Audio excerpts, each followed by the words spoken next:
Hey, what's going on? And welcome to the Fire Conversations podcast. This is a show where we'll wrestle with various topics relevant to our faith walk with Jesus. Don't forget to subscribe so you can catch each new episode. In these conversations, we'll discuss who we are in Christ and how to live a victorious Christian life according to the Word of God and the power of the Holy Spirit. FIRE is an acronym that means faith and yielding action. Here at the Fire community, we desire to match our faith in Jesus Christ with actions that glorify Him, as is written in James chapter 2, verses 14 through 18. We also drop several new videos a month on our YouTube channel, so you can check us out at youtube.com/@firecommunity. That's FIYA community. Thank you for joining us for another Fire Conversation. All right, so today we have a special guest, and his name is Kirk Beck, and he has an awesome story that he has to share. He has a ton of value that he's going to provide. So if you're watching this or if you're listening to this, I think that you're really going to enjoy it. Kirk, thanks for joining us today. Can you just let people know a little bit about who you are and what is something like really pressing, something that God has laid on your heart recently? It's my great joy to be here with you, Jason, and to share the experiences that I've been working through for the last 5 decades. It's a long story. I was born in South Dakota 75 years ago. I trained to be an engineer at South Dakota Tech in Rapid City, South Dakota, and had the opportunity to play football there and play in the game that was later called the upset of the century. Playing a football game that's called the upset of the century is a pretty amazing thing. So that's my claim to fame when it comes to athletics. But from there, I went into the Army for a short period of time. It was at the end of the Vietnam War, so second lieutenants were not in demand. They were actually being put into the reserves. So I spent 6 months in Washington, D.C., and then I was brought off into the reserves for the next 8 years. I was in the Corps of Engineers. I don't have any combat experience, and I'm glad I don't have any. I took a job with Shell Oil Company. I worked with Shell Oil Company for a couple of years, but I really understood that my calling is to educate. I really enjoy young people, and I went off into teaching mathematics. But on a couple of occasions, I had a chance in the summer school to teach civics. And coming from a Christian perspective, I felt it was important to give the Christian background of the United States and how we were founded as basically a Christian nation. And I was really inspired by these young kids because I showed them the movie, Mr. Smith Goes to Washington. Jason, have you ever seen that movie? I haven't seen it. Oh, well, I'll tell you what, Jason, that's on your to-watch list. Yeah, let me make a note of that right now. Mr. Smith Goes to Washington. Yeah. A 1939 movie with Jimmy Stewart and black and white. I'm showing it to these 100 seniors in high school. And I asked him, now, be patient with this movie because I want you to see the end of this movie.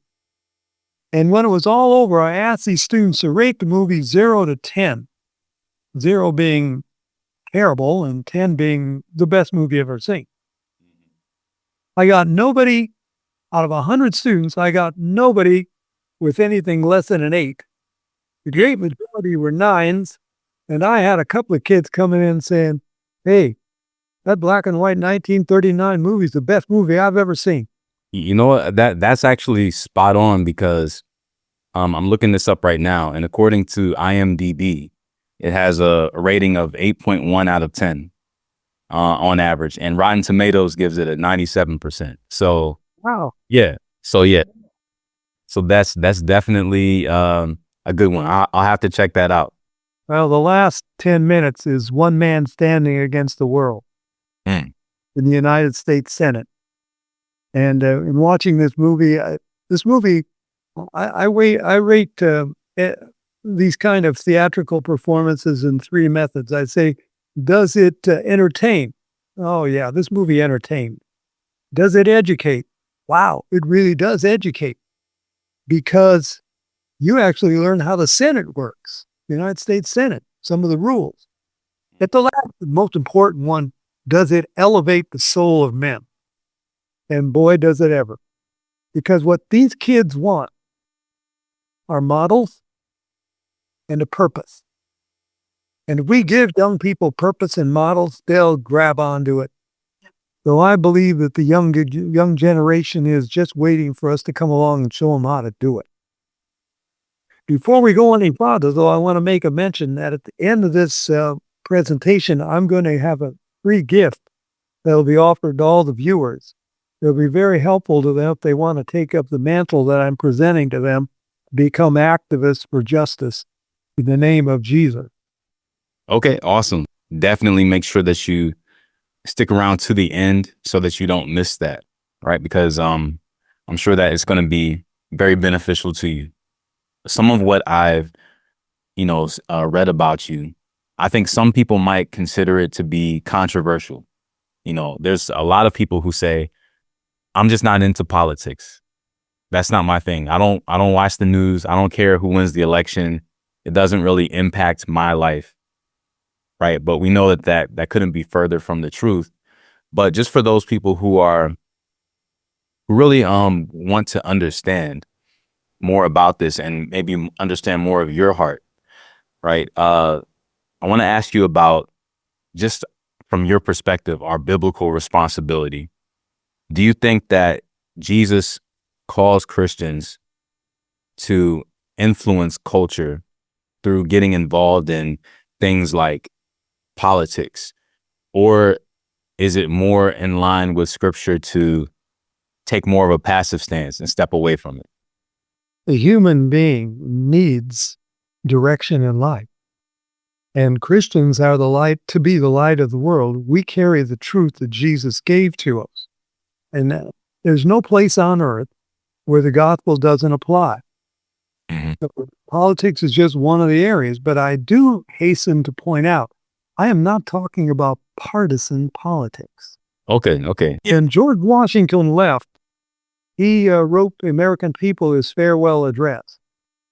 And he put forth 5 caveats that the Americans were to be watchful for. The number one was, be careful regarding partisan politics. Mm. Partisan politics has the potential to tear the country apart. He said that was the number one possible problem that the American Republic was going to experience. So I'm so happy that I'm really divorced from partisan politics. I got involved in a political campaign in 2012. It hasn't been until 2024 that I got involved again. I was working for a congressman. He didn't win. That's usually the case when I get involved in partisan politics.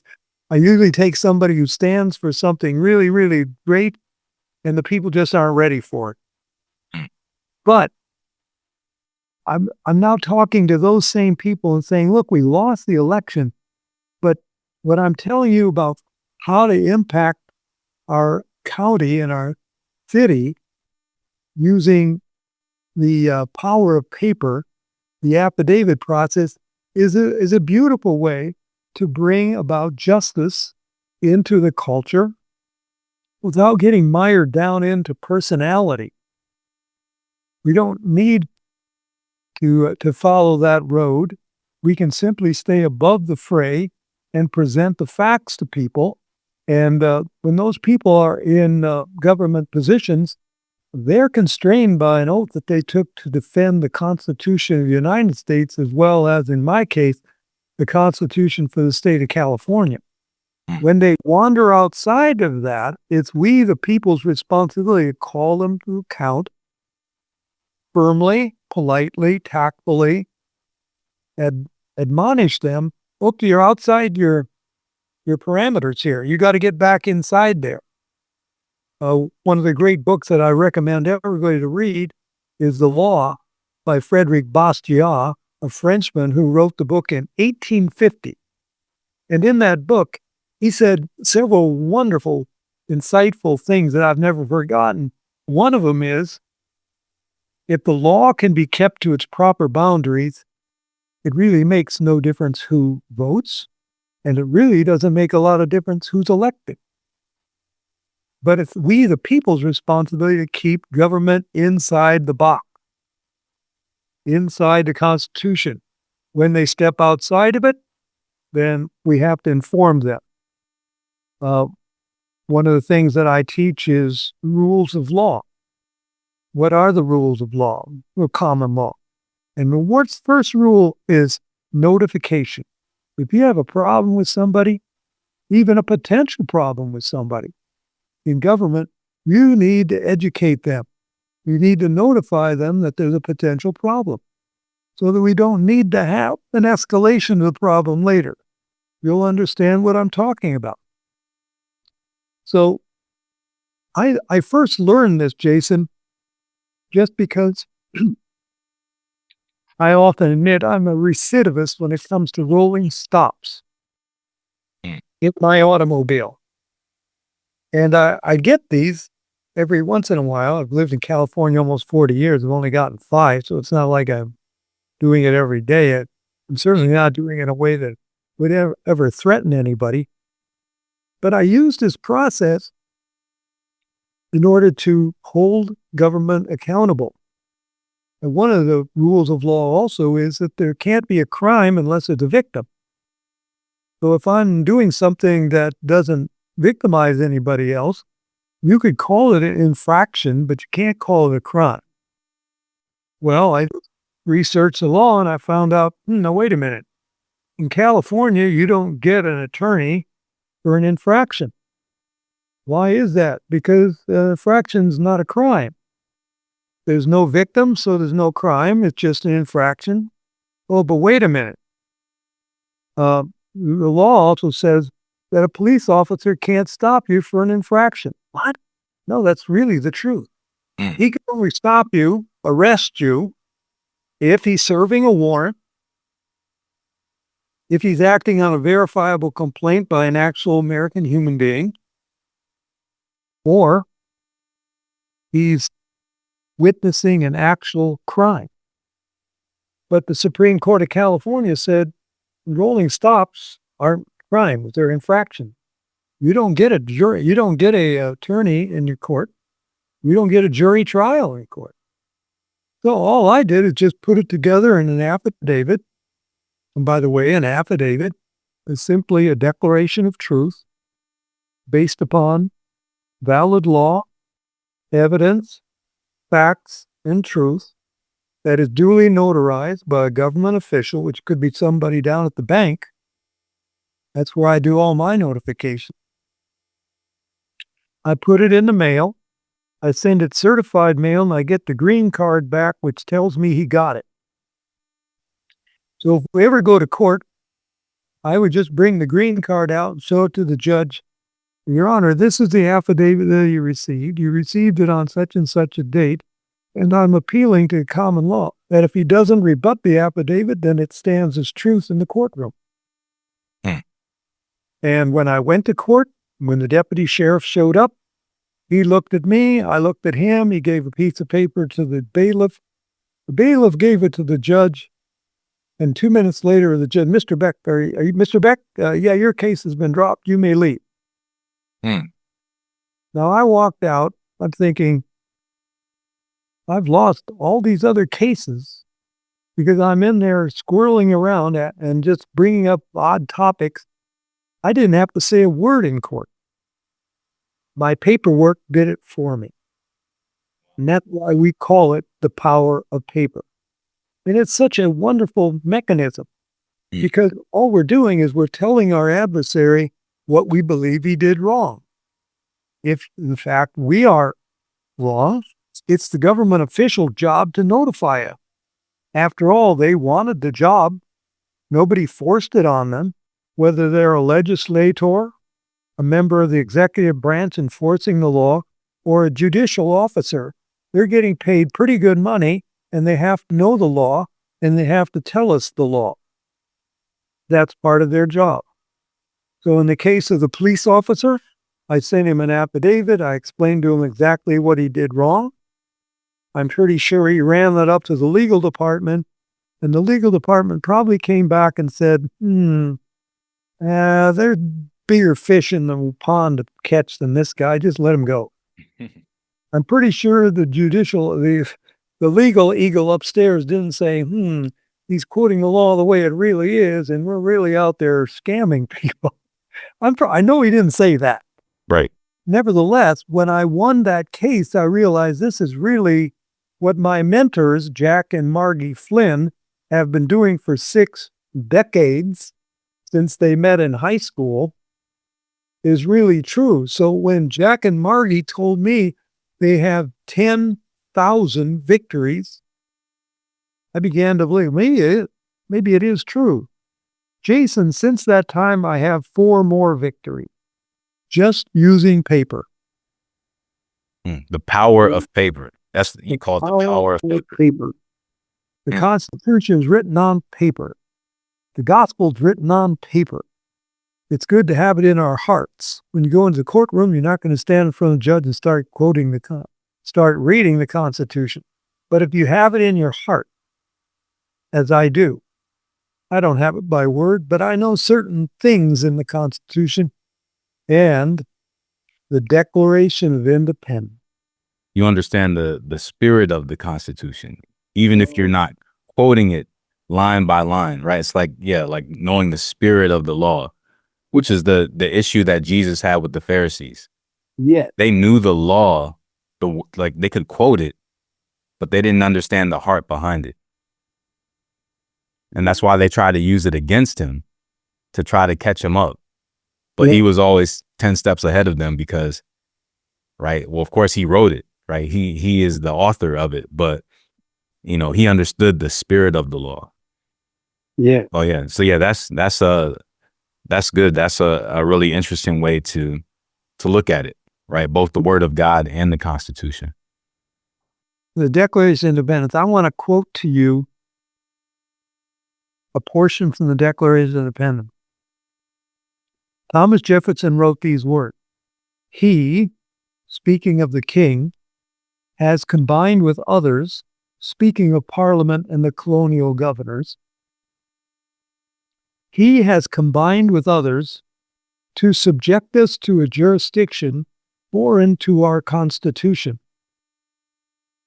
Declaration of Independence was written in 1776. The U.S. Constitution didn't come until 11 years later. So Jefferson wasn't talking about the United States Constitution. He was talking about English common law. That's what guided the colonies when they came here. It was the common law of England that they were all acquainted with. It was based upon common sense. Of course, one of the facts of common sense is no victim, no crime. Mm-hmm. But to finish the quote, he has subjected us to a jurisdiction foreign to our Constitution and given his assent to their acts of pretended legislation. Pause for those words. Pretended legislation. The Supreme Court of the United States has told us what that is. The Supreme Court has said, if a government passes a statute that is not constitutional, it is not law. And it is the responsibility of the American people not to obey it. Similar to what Peter said to the Pharisees when he said, you want me to stop preaching Jesus? That's not going to happen. Right. I cannot stop but preach Jesus Christ crucified. Government tells us something that's contrary to God's law and to the Constitution. We have a moral responsibility to stand against it and not cave in. I quoted Jefferson earlier when he was talking about a constitution foreign to a jurisdiction foreign to our Constitution. I'm talking about the common law. Now, people don't understand much about common law. I'll give you an illustration of common law. This is an actual situation that took place with a police officer who's a Christian. He said he's a Christian, but he was a hardened guy. His heart was very hard. And I said to him, let's say you're walking down the street and you cross the street, there's two men over there that are mugging a woman. What would you do about it? And he said, well, based upon what I know about the law, I would just keep walking. I said, well, let me change that. That woman across the street is your mother. Now what are you going to do? And of course, his attitude changes. He's not going to keep walking down the street when two men are over there mugging his mother. Right. He'd say, when you walk across that street, that's common law. That's your mother over there. That's not just some woman. That's a woman that just as good as your mother. She's somebody else's mother. She's somebody else's daughter. And you have a responsibility under the common law to go to her aid. Blackstone's commentaries on the law. If an American had only two books during the colonial years, they largely were the Bible, number one, and then they had Blackstone's commentaries on the law. The colonial governors would often relate back to Parliament and say, excuse the expression, but they would say, these damn Americans, they're all a bunch of lawyers. Yeah. Because they knew the law. John Adams, Patrick Henry, these guys were many levels above our typical politicians today. They were extremely well schooled. They understood the classics, and they were very well endowed with understanding of law. And they went out of their way, in many cases, to go to the aid of other people, using their expertise. John Adams defended the British soldiers who were guilty of killing people in the Boston Massacre. John Adams understood common law. These British soldiers needed to be defended. And he was successful in getting them found not guilty. The crowd agitated them, threatened them to such an extent that they felt they had to shoot in order to defend themselves. John Adams was crucified, not literally, but for a while he was really held in contempt because he went to the aid of British soldiers. But that's common law. Jason, during the last election of 2020, when the question came out about voter fraud, over and over and over and over, we heard denied for lack of standing, denied for lack of standing, denied for lack of standing. You understand what I'm talking about? Mm-hmm. Okay. The court wasn't going to hold the case, but he said, you haven't been harmed by it. But under common law, if they harm Jason, they harm me. If they harm me, then Jason's on my side. You can see how this is going to cause a political tsunami. They have to come after somebody, and all of a sudden, we're there next to them. Is that language there, that terminology, common law, is that the reason why you have, say, like a common law marriage? Is that the same category? Is it because it has to do with, that relation to that other person? Yes. We have many, many centuries of English common law where it became common sense. This is the way we operate. We don't have to have it written down. We just know by tradition this is the way the law works. We didn't have law schools when the colonists came over here. They had the Bible and they had Blackstone. They went to the Bible and they went to Blackstone. And that ended the day. Now we've got people who want to put the Bible off and say it's a book of myths. No, the book is a law book. Blackstone's a law book. Put them together, the colonies were able to govern themselves. They didn't need a lot of government intrusion into their lives. Look, I know they're killing babies. Wow. 1.5 miles from where I live. They're killing babies. They'll kill some more this week. I know they're killing babies there.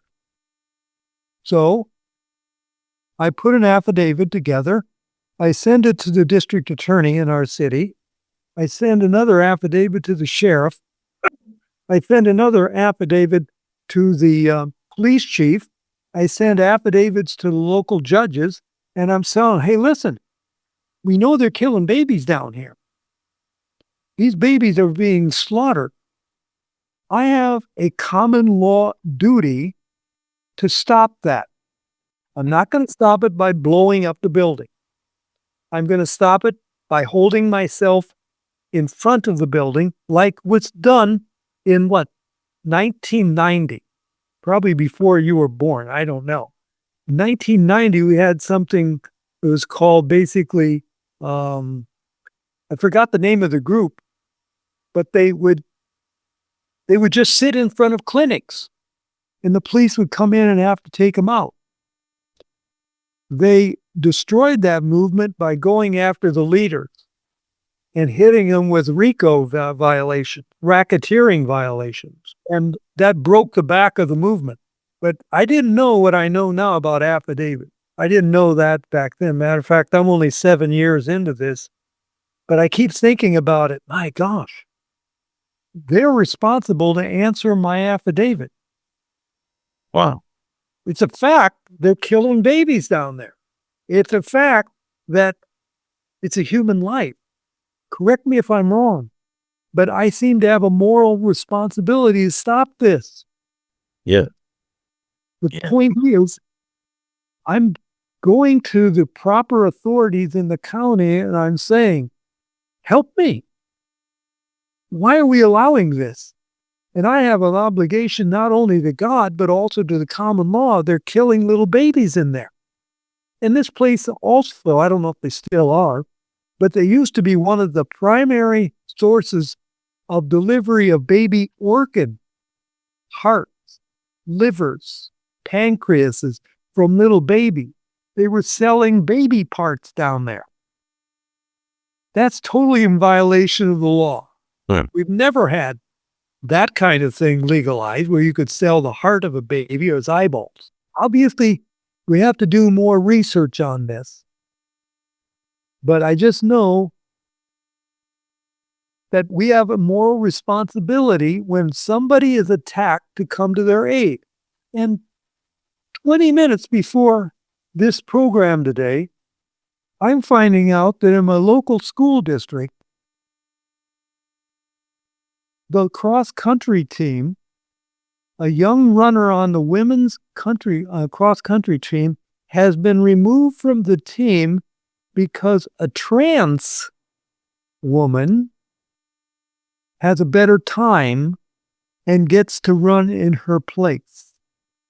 And I watched a 5-minute video of the team captain of the cross-country team talking to the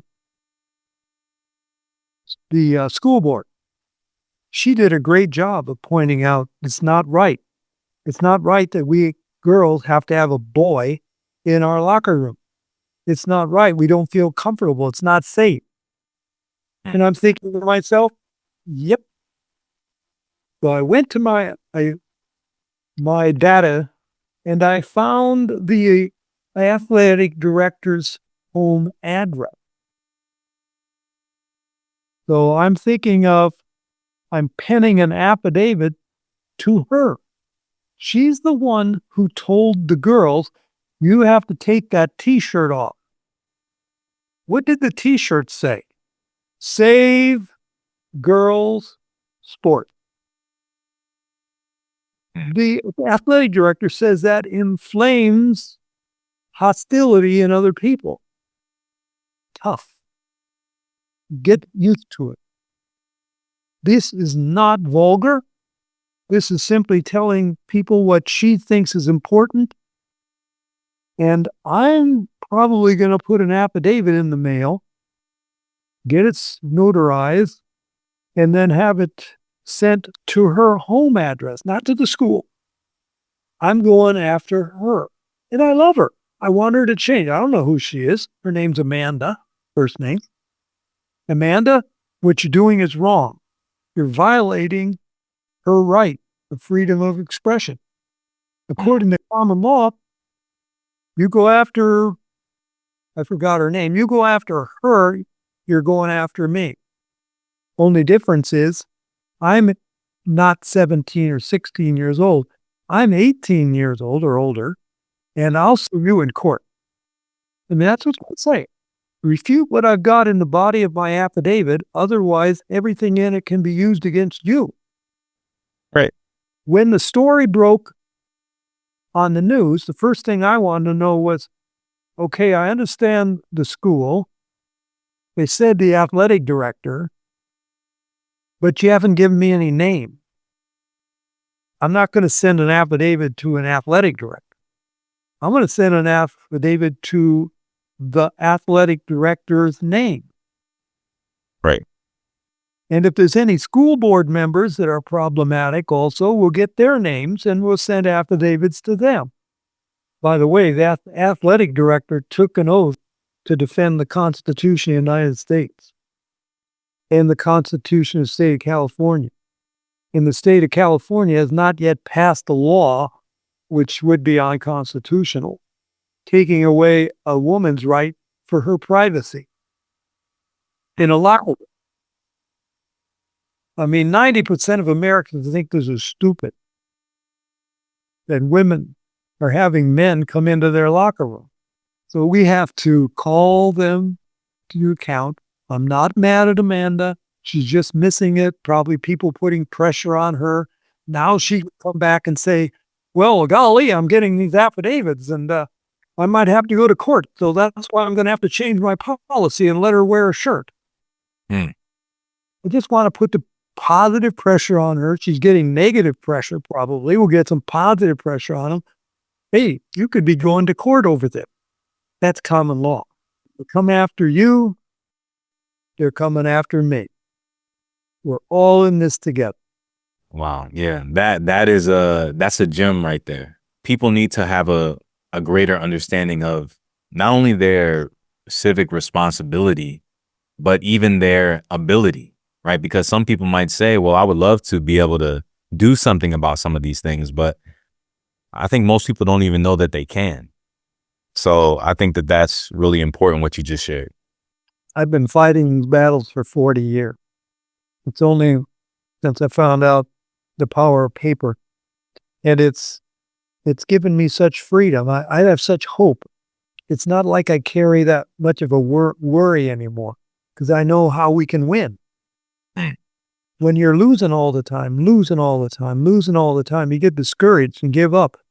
And that's what happens to a lot of Christians. They don't see victory, so they just start giving up. Well, God gave us this country. It's a gift. It's a gift to the world. But the greatest thing that we can export to the world is liberty. Not our guns, not our bombs, but liberty. That's our job as Christians. Let's stop exporting bombs and let's start exporting love and liberty. And we'll be a country that the world will love. So I'm interested to hear your thoughts on this, right? Because one of these things that people challenge and say is not constitutional, some debate on whether or not this is accurate, but some say that paying taxes is not considered constitutional, or that there is some kind of loophole or something when it comes to that. What is your understanding of that? And do you agree with that? Or do you think that that doesn't apply in this case? It does. Taxes are extremely important. The point is, though, that taxes must be constitutional. Mm-hmm. If they're not constitutional taxes, then you have moral responsibility not to pay them. I was sitting at a table once and guys were arguing about the income tax. And I'm thinking to myself, well, am I going to say anything here? Because the income tax, even the Bruce Jobber versus Union Railroad case said, it's no new tax at all. You can call it an income tax, but it's no new tax. It was an excise tax before. It's an excise tax now. You want to call it income tax? Okay, but it's still an excise tax. Most of us do not engage in the kind of activities that require us to pay income tax. There are some people who do have to pay it, but they've asked for special privileges, so they get to pay special taxes. 95% of the American people pay their income tax diligently. And, well, all I can say is they probably need to do a little more homework on it. Now, and I'll also add this. If you're an employee, you're going to have a hard time getting out of paying income tax. But if you're not an employee and you're self-employed, you just probably need to do some more study on that. The bottom line is, we are responsible for the money for the fortune that God has put into our hands. And we should be doing the best of our stewardship to make sure it's not being used to fund foreign wars, kill babies, and do all kinds of other horrendous things. You mentioned that for you, that you're not on a particular side. You're not advocating partisan politics, right? But I know that there's going to be some people who are listening to this or watching this who are going to say, oh, but you just did it right there, because you said the buzzwords, right? You talked about abortion, right? You're talking about things that this one particular group is advocating for. So people are going to say, you are being partisan, right? You're far right, right? So what would you say to someone that has that for you? Okay, I'm pro-life and believe babies are to be protected in the womb. You don't agree with that, but let's see what we can agree on. Maybe we can make life easier for people to adopt babies. Let's find out the issues that we can agree on, and let's work on those. Because I believe in building bridges, not walls. So when I come across somebody, because I understand, I ran a crisis pregnancy center in Colorado for 2.5 years with my wife. We started it. And the girls would come in, we heard their stories, and we always told them this. The ones that were going to go ahead and have abortion, we'd say to them, God loves you. And if you have this abortion, you just remember we're still here for you. Because you're going to need somebody to talk to who's not going to condemn you. We will not condemn you for what you've done. You pray with God you won't do it. When you go out that door, it's on you. It's your choice. And we know we're going to pray for you because we know how hard it is for you to deal with that guy who left you with this bag of problems. You're all alone, but you're not alone. You got to remember Jesus is with you, and you got to remember we're right here. We're not going away. You had our telephone number to find us. If you need us in the future, we'll be there for you. And that's how we convey our love to people who are on the other side. We don't win these arguments with anything other than good answers coupled with love. Jason and I was at Colorado State University. I was 27 years old, going back for a second degree in a classroom with 18-year-olds. And they brought in John Wayne Renfro. Now, this is 1975, 76, somewhere in there. John Wayne was out of the closet homosexual. Well, this was a long time ago. Well, normally this psychology class would have 300 kids in it, but that day there were 450 because they wanted to hear John Wayne Renfro. Well, John Wayne got done. They wanted to take questions, and my friend looked at me and said, "You do it." Okay, so I quoted a couple verses from the book of Romans. And as soon as I started, a few kids got into, he's quoting the Bible, and they started kind of heckling me. But John Wayne and I went back and forth, and there was nothing I could tell John Wayne that he probably had not heard a dozen times. When class was over, I went down in the front of the room and I sat and talked with him for a few minutes. The professor came in and he said, "You guys are going to have to take it outside because I got a class coming in." Jason, I did something totally impromptu. I took my Bible and I put it under my left arm, and then I put my right arm around John Wayne Renfro. And he was a big guy. This guy was totally articulate, was making his points. He was basically winning the argument. We went up the steps, we got out in the hall, and the guy was total mush. He couldn't he obviously couldn't put a sentence together because this Christian guy put his arm around me and loved me. And that's when I learned, okay, I got to listen to people well, and I got to love them.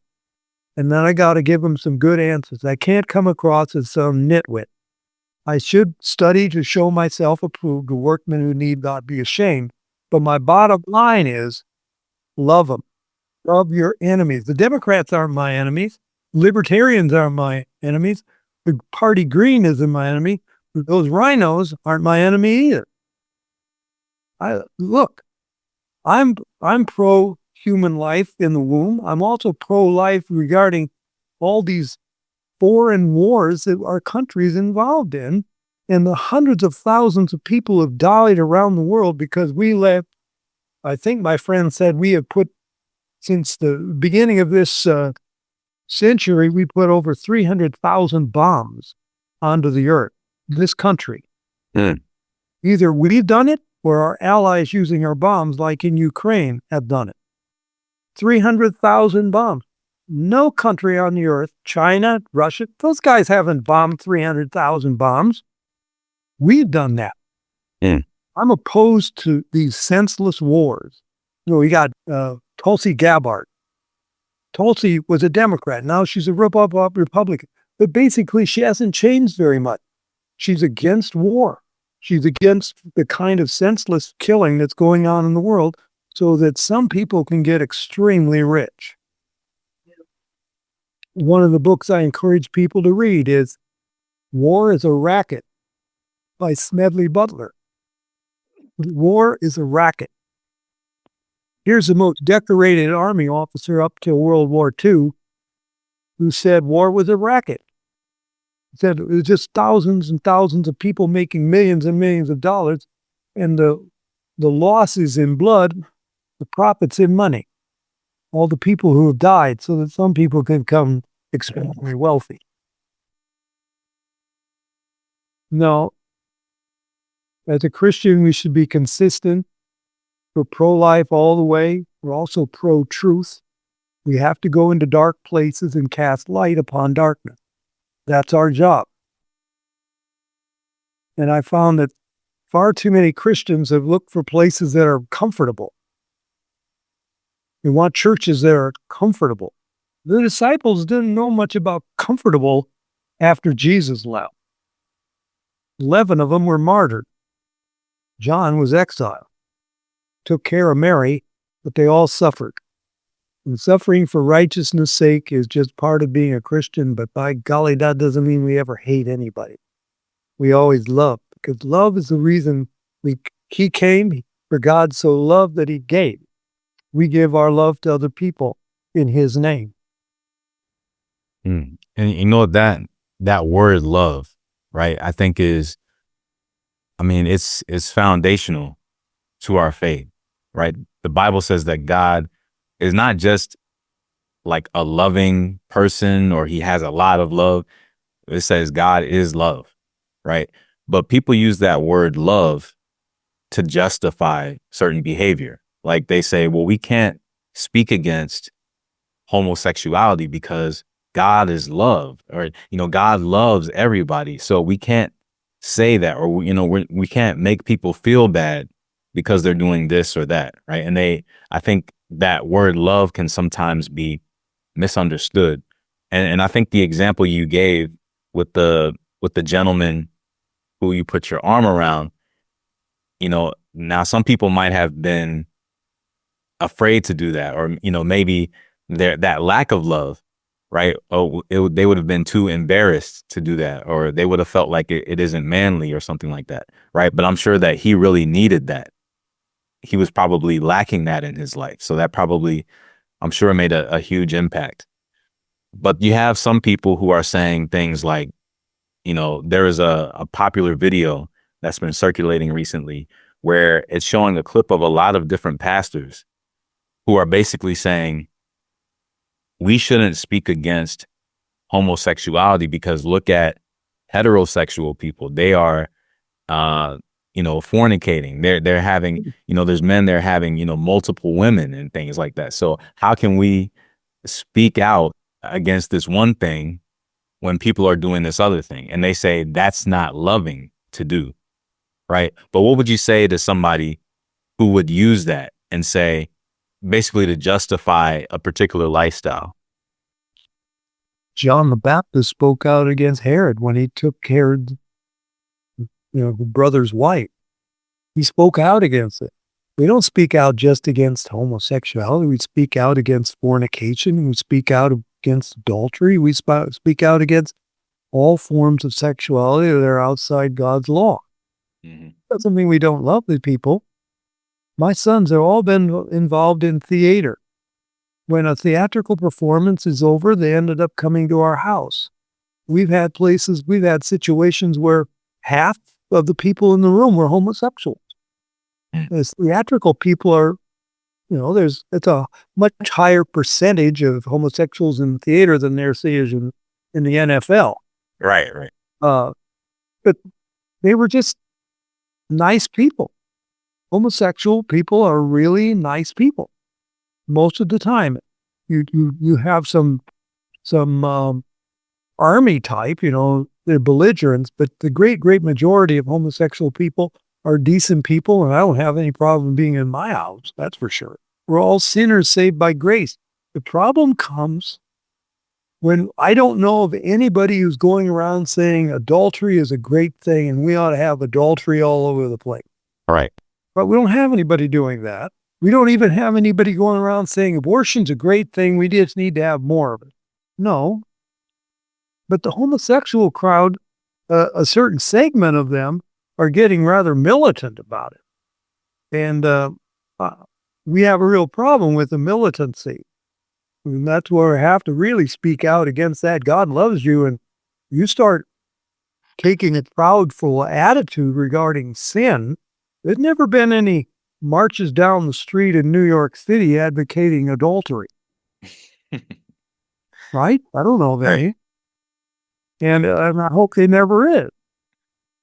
The problem with the militant homosexuals is that they need to be confronted with love, always with love, but we have to have answers. It's our job to do this. When I was at Colorado State University, I used to go down there once or twice a month. I go on the free speech wall and I would preach. My friend, Vern, would always preach a hardcore gospel message. I let him go first. I went second, and I always preached on pornography. How pornography is an attack on women. I took my high school students, I ran a Christian school back there, I took 7 of them down there. I said, now when I start preaching about pornography, those guys are going to start heckling me. We spent 3 days studying how to refute specious arguments in defense of legalizing pornography.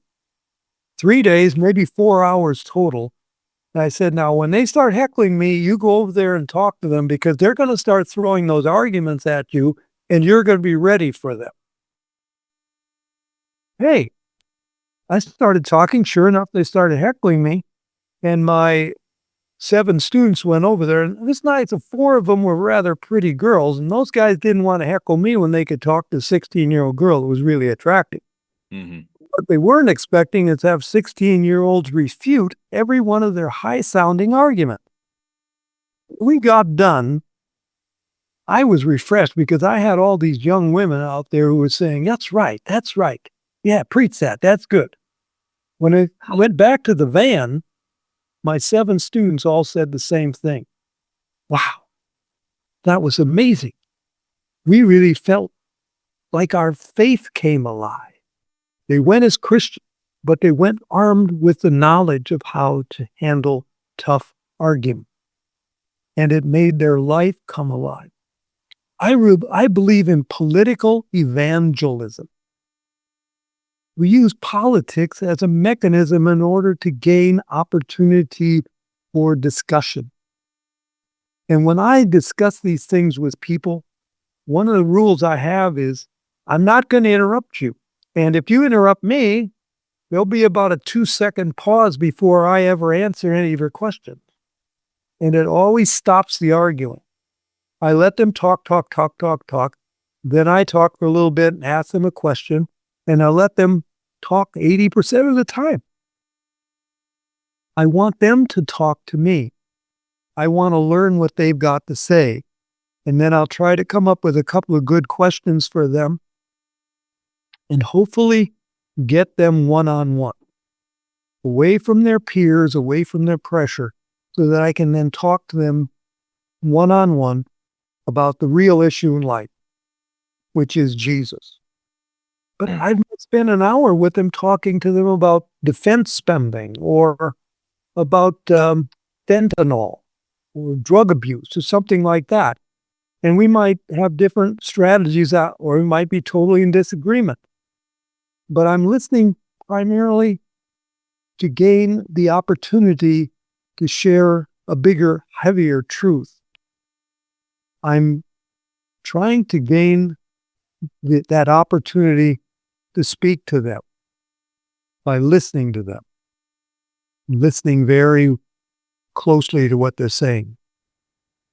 And that's important because, there are some people that are very vocal, who, when they do have a public platform, some very well-known Christian people, they use that not as an opportunity though to bridge the gap, but it seems to divide people more.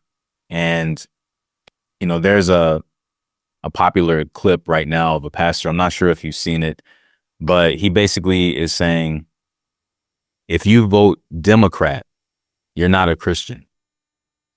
He basically just says it straight out. And I know that there's a lot of people that have an issue with that, right? As far as, as you mentioned earlier, political parties, right? George Washington, he wasn't advocating for that, right? He knew that would divide the country.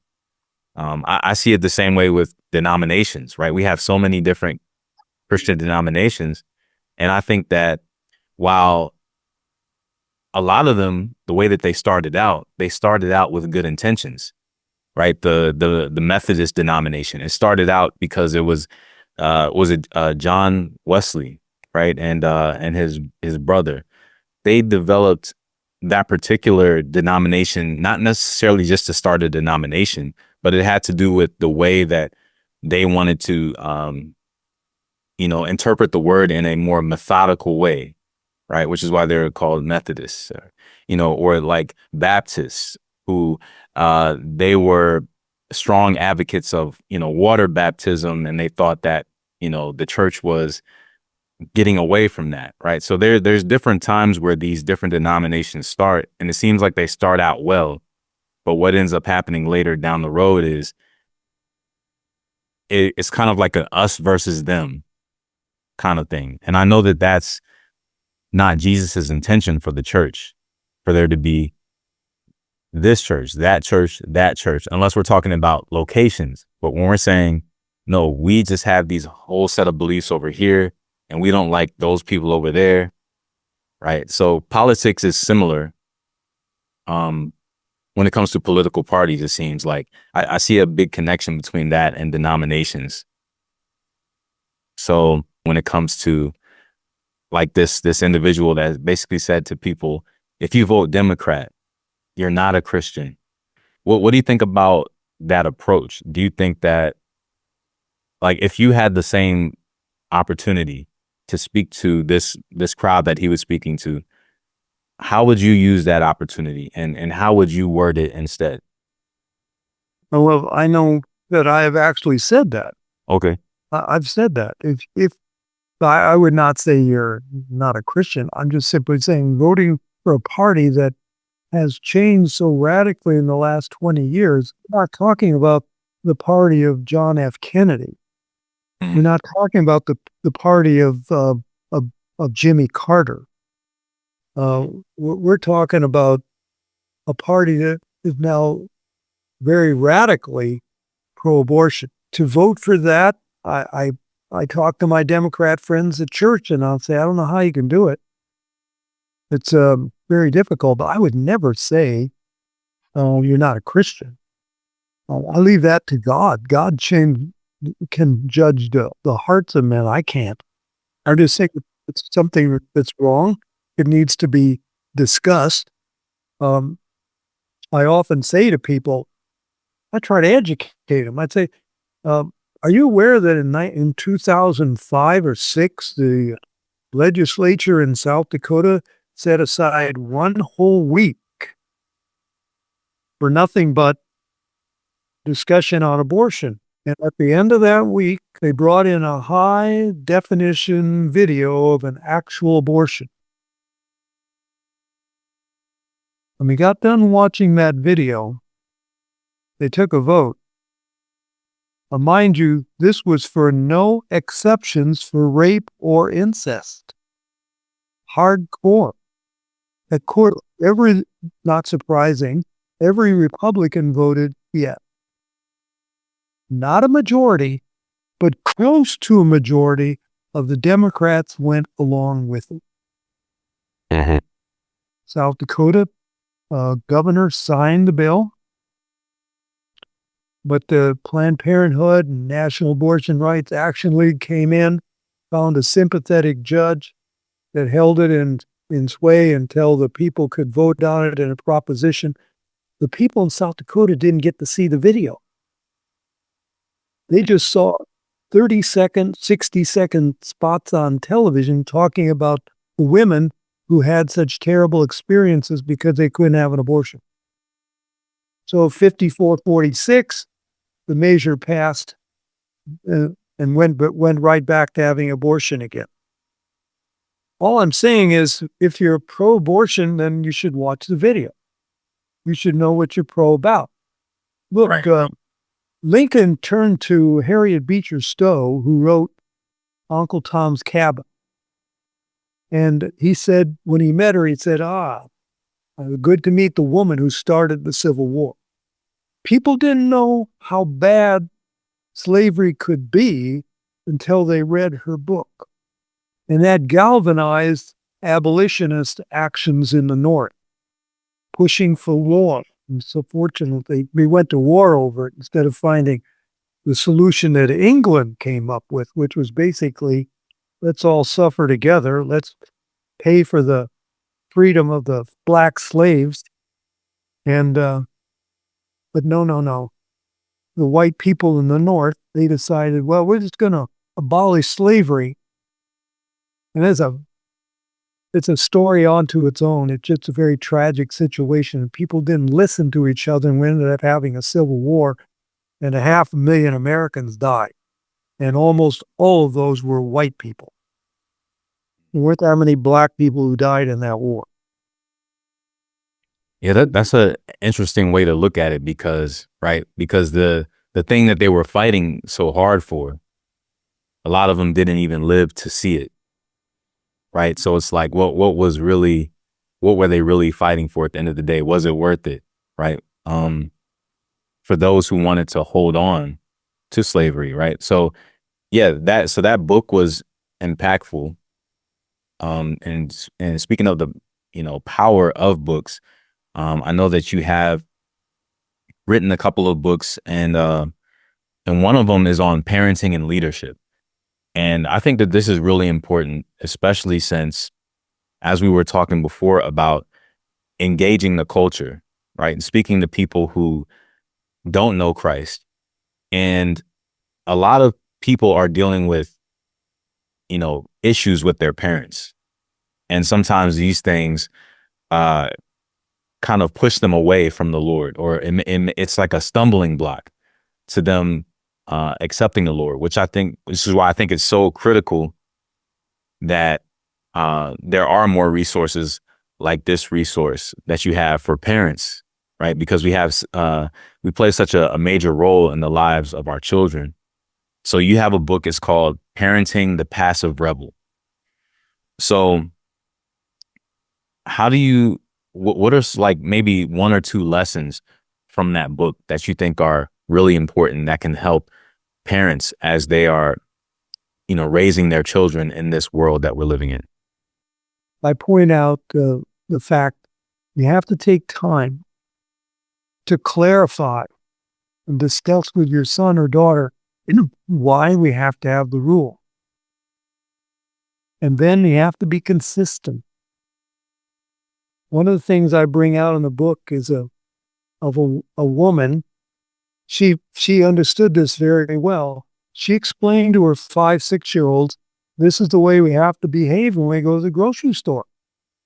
We can't get everything. Here's our list. This is why we're going. And we're not going to get anything else. We're just going on this list. Well, he's only 5 years old, so he's going to kind of forget that. Mm-hmm. She had it all planned out. She knew if she got in line, you know what they do right there at the checkout? They've got all this candy stuff and all the stuff that grabs the attention of the kids. Mm-hmm. He started whining for something.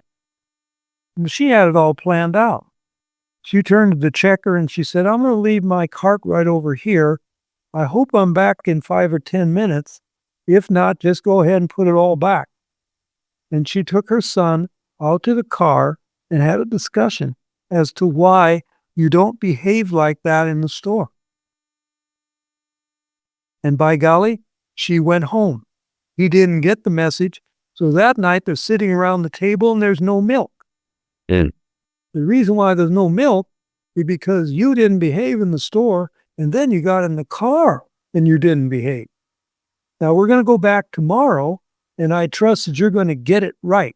And he did. See, she had it planned out. She wasn't leaving things to chance. She knew what the possibility of a conflict was going to be, so she was prepared to deal with it. And this is a beautiful thing. If you take the time to work on that when they're 5, 6 years old, 4 years old, wherever that is, whatever the issue is, if you take the time to clarify it and then consistently hold to it, you're not going to have these battles when they're 8, 9, 11, 14 years old because they were taught early. It's clarification, it's consistency, and we're also listening to you. We want to hear what you've got to say also. Even you're only 5 years old, we want to hear what you've got to say. In my book, I have the 5 no's. I don't have that book in front of me, so I can't go through them, but I point out 5 no's. Don't do this when you're dealing with your children. And the last one is, the worst one I always say at the end is, just ignore it. No, that's the worst thing you can do. Right. You have to deal with it. And you have to take the time to deal with it the right way. If you're in a hurry and you're under all kinds of stress, that's not the time to correct anybody. Wait until later when you are quieted down, you take your son aside and you sit in a chair and you just talk for 5, 10 minutes. I have a grandson. He gets volcanic at times. I'll just take him into a room and I'll say, no, just sit there. Just sit there. We'll be here for 10, 15 minutes. But after 10 or 15 minutes, he quiets down and now we can have a discussion. I'm not going to raise my voice and yell at my son. Or my grandson. I don't have to do that. I just take the time. That's one of the problems. Parents are usually pressurized. They don't understand that a little bit of time taken now can save so much problems in the future. Clarify, be consistent. That consistent thing is tough. But the better we get at it, the better those kids are going to be at an earlier age. That's really a powerful thing, right? Just understanding. You said knowing basically what you're going to do, right? Having an idea in mind, like if they do this, this is how I'm going to follow up on it. But I think a lot of parents are just kind of doing it in the moment. They're just trying to figure it out as they go along. And they're not really parenting on purpose as much. They're winging it. They're winging it. Yeah. But especially, I think it's just so critical, in these days, right? You have, especially, I'm, thinking of much, younger parents who are coming up now, right? Imagine parents who are in their, maybe late teens, early 20s. They have a lot more distractions as parents, even than just 20 years ago, right? So you have some parents that it's hard for them to take that time to really have that conversation, to sit down with their child and say, okay, these are the consequences for your action, right? They're thinking about, well, I need to pay attention to what's going on my phone, or I need to go do this, or whatever. Let me just give them whatever they want so that they can stop crying because I'm busy. I don't have time to deal with that, right? So I think we're, losing that art of holding kids accountable because it's just easier not to, right? So what encouragement would you have to like young parents who are maybe in that situation, or who they don't really see the seriousness of this? Well, you mentioned the phone. That baby's got to be turned off a lot. It's just too much of a distraction. It's a beautiful thing, but it's very hurtful to good communication. I just put it on do not disturb.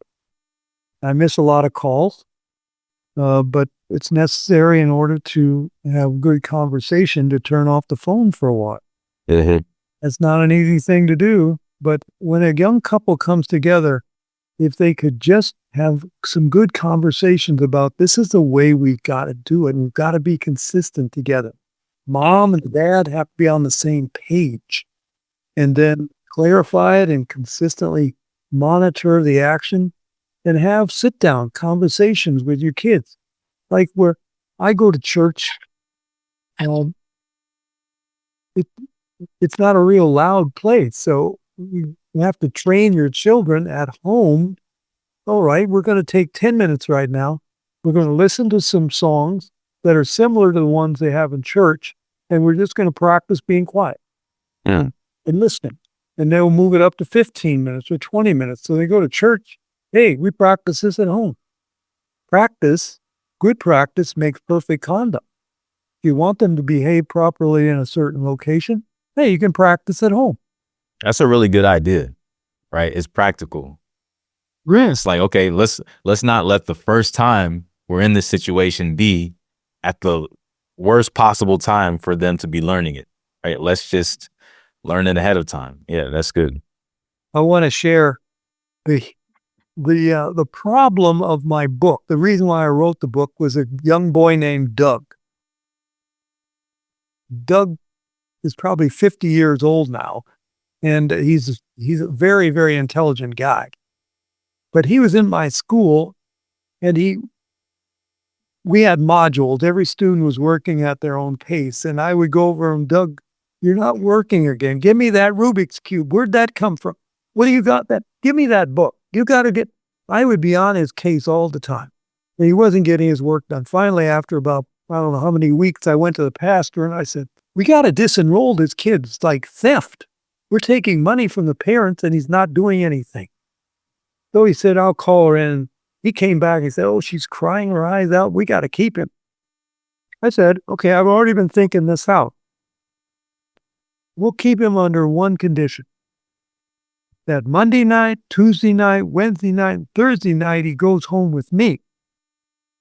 And I apply one rule only. If you do not work, you do not eat. The Bible says, the man will not work, neither shall he eat. Proverbs says, A man's hunger works for him, for his appetite urges him on. So I took Doug home with me. He didn't do any work all day long. I didn't bother him. You want to play the Rubik's Cube all day long? It's up to you. But when we went home, go to your room and get your work done. 6 o'clock, it's time to eat. Doug, have you got your work done? No. Okay. 8 o'clock, 9 o'clock. Doug, it's time to go to bed. Aren't you hungry? No. What? Okay. 6 o'clock, I got up early. I wanted to make sure I was near the refrigerator. And at about 6:30, Doug comes out and I told him, I said, Doug, this is your house. My house is your house. If you're hungry, go get something from the refrigerator after you've done your work. I said, Doug, do you have your work done? No. Well, Doug, you know the rule. Yeah, but I'm hungry. Yeah, I know you should be hungry. Go get your work done. Doug went back to his room. We had to go to school. By 9 o'clock, Doug had all of his work done. We checked it, made sure it was good. I said, Doug, go down to the cafeteria. The lady's waiting for you. There's food for you to eat. You don't have to do today's work. Yesterday's work's done. That's what it was, the program. So now you're done. You can go eat. Mm-hmm. I did this with Doug for about another 7 weeks. And he got his work done consistently. I never had to tell him what to do. I didn't have to go around and bug him. The rule was, though, you know what the rule is. If you don't have your work done by lunch, then you can't go out and eat. You're going to sit right in here and keep playing. And he just decided, this is stupid. I'm going to get my work done. He was bored. He didn't like the kind of book work that we were doing. But he came to the conclusion, kind of senseless not to get it done. He got it done. It was such a wonderful experience because I recognized, the Bible's really got it together. God wrote this on a piece of paper thousands of years before, but it applied just as well to us today. If a man will not work, neither shall he eat. Wow. So yeah, there's so much wisdom that you shared today, just as far as as Christians, our responsibility to engage with culture, making sure that we understand the laws that govern where we live, right? Understanding the political process, the judicial system, parenting, there's so many things, right? So I really appreciate you, sharing everything that you did today. And I know that you promised those who are watching or listening to this, that you had something for them. So I want to give you just the opportunity to explain what that is for them. In my affidavit, I have an initial paragraph that spells out to the offending person his response or her responsibility to answer the affidavit. Then I have the body of the affidavit, which depends upon the circumstances. I had an affidavit regarding my right to travel in an automobile. I have another affidavit that I used for a bench warrant that was put out on me back in South Dakota many years ago. All cases, no victim, no crime. I had another one where I went after a chief medical officer that was telling everybody they had to close their restaurants. Yeah, I'll close my restaurant and go out of business. Well, he was violating federal laws in doing that. Nobody was calling him on it. We called him on it. He refused to repent, and he ended up having to lose his job. So Best Buy said I had to come in with a mask on. I said, no. There's no law that says I have to wear a mask to come in your store. We had to go to court with that one. We had an assemblywoman who was trying to pass a law that would make our pastor a felon for simply counseling somebody about sexual dysphoria. We had to serve her with affidavits, and she backed off on that law. So our affidavit has that important first paragraph.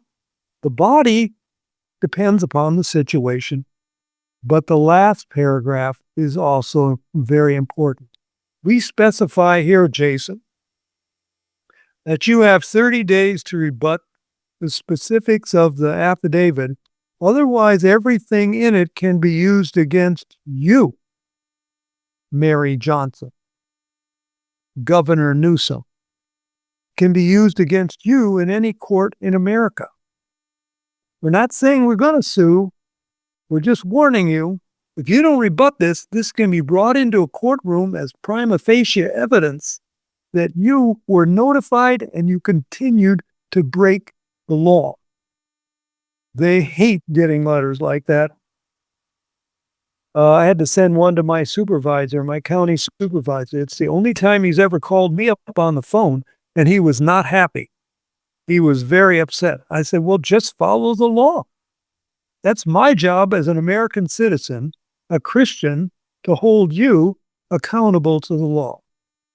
So what the free gift is, you go to affidavitsecrets.com/FIYA, and you will get the template. That's affidavitsecrets.com/FIYA. You can go to remedyatlaw.us and you will find a way to contact me, remedyatlaw.us. Anybody who needs assistance, at this stage anyway, I'm not overworked. If somebody just wants a phone call, a question that I can help them with, that would be something that's available to them. That's at remedyatlaw.us. And that has a nice video that explains the remedy, the affidavit process to somebody who's not very clear on it. My friend Jerry Day does an excellent video in 5 minutes explaining the power of paper. I have a course that's available for anybody who wants to go through and understand this and become more well-versed in how the power of paper works. That's it. Awesome. Thank you. So yeah, I'm on it right now, just checking it out. Definitely looks like it's going to be a very informative course. The free resource that you provided, everything here I think is going to be very beneficial to people, because a lot of what you shared today, there's so many that are just lacking this information, right? They don't teach these things in school, unfortunately. So there's a lot of people who are going to be misinformed. They don't teach them in church either. Yeah. And they really, really need to be taught. Because as I said, it's political evangelism. We're out there to win hearts and minds. It's not change policies necessarily, although there's nothing wrong with changing bad policies and making them better. We want a good world. We want a world that cares about people. We don't want to give people simple answers that end up causing all kinds of problems. Sometimes it takes some hard truth. But if we get down there dirty with them and help carry their load, people can be won to Christ when we love and we share the burdens that they have in life. I do want to mention one other thing. I did write the other book. It's been written. It's not published yet. It's entitled Officer Hanson, Compassion in Blue. It's about a police officer who believes that violence can be eliminated if police officers show a lot of common sense, compassion, and patience. And the stories in the book are actual stories of police officers and how they dealt with situations. And it's pretty amazing how some of these cops really love people. Kirk, thank you again for joining us and just sharing everything that you did today. And I'm sure that everyone is going to get some great use out of the resources that you mentioned. I'm going to go ahead and also drop the links to everything that you mentioned in the show description. That way people can find it more easily. All right. So really appreciate your time. Thank you so much for joining us today. Hey, Thank you for having me. God bless you guys, and may you continue to do well. I wish I could have much like. We'll have to meet again in the future. Hopefully, maybe once your new book, Officer Hanson, once that comes out, maybe we can meet again. Discuss some of the topics there. That would be awesome. Got it. Thanks, Jason. Yep, no problem.